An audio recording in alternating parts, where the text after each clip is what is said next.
How do you feel about foods that are high in sodium yet supposed to be good for you? My main example would be Chipotle or even Chinese food that isn't always bad in calories, but sodium is so high. Casey, really good question. Thank you for asking.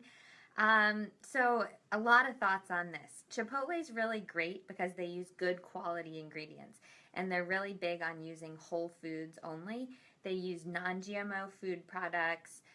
They use sustainable farming both for their animal products and their produce. So the ingredients themselves are good, a lot better than most regular fast food restaurants.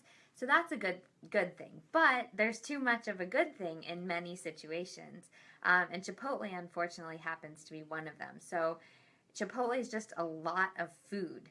You get a lot. That burrito, it weighs like 4 pounds. It's probably too much food depending on your activity level, your needs, things like that. For most people, it's too much food.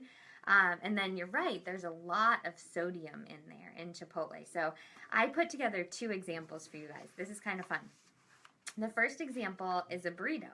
So you have your tortilla, you have chorizo, rice, pinto beans, vegetables. I'm trying to be healthy in my example. Salsa, guacamole, lettuce, and chips. Chips on the side, not in your burrito. Although I used to put chips on peanut butter and jelly sandwiches. I don't know if you've ever done that. If you've done that, give me a thumbs up. It tasted good at the time. And I did no cheese, no sour cream. So this is like a normal burrito, right? It's not like I'm trying to be super extravagant here. And it turned out to be 1,800 calories, which is pretty much your daily intake, depending on the person.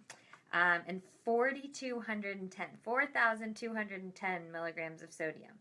So for most people, the recommended intake is like 1,500, maybe 2,000 milligrams of sodium. So this is over double your intake of sodium. Then I did another example, which was a salad with chicken, black beans, vegetables, guacamole, and no chips. And that is still, if you've ever had a salad from Chipotle, it's still pretty filling. That came out to 560 calories, 1,115 milligrams of sodium. So about a fourth of the sodium intake and about, let's say, a third or a little less of the calorie intake. So here's my point. Chipotle uses really good ingredients. We discussed that. It's just about having too much food if you're ordering the burrito or something like that. That adds up to both too many calories and too much sodium. You're right, Casey. In general, for most people, I don't worry that much about sodium. I think it's overhyped for most healthy people. If we're active, we're exercising. I, for example, don't really worry about my sodium intake.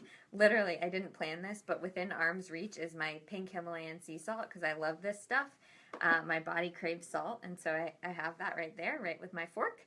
And I don't think you need to worry about sodium. But 4,000 milligrams from one meal, that's just way too much. You're right. So you have to be strategic about what you're choosing. The other thing about Chipotle, the first meal that I mentioned with the burrito, that comes out to be only 14% protein. And so in general, I like my meals to be balanced. Those of you, anyway, the point is, even though you feel like you're getting protein at Chipotle, it's kind of light on the protein relative to the other things.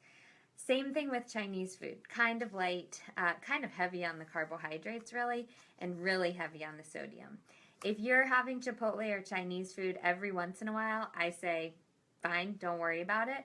But if you're having it regularly, really be strategic and use that second meal option that I gave, the salad, things like that, to limit your overall calorie intake and your sodium intake.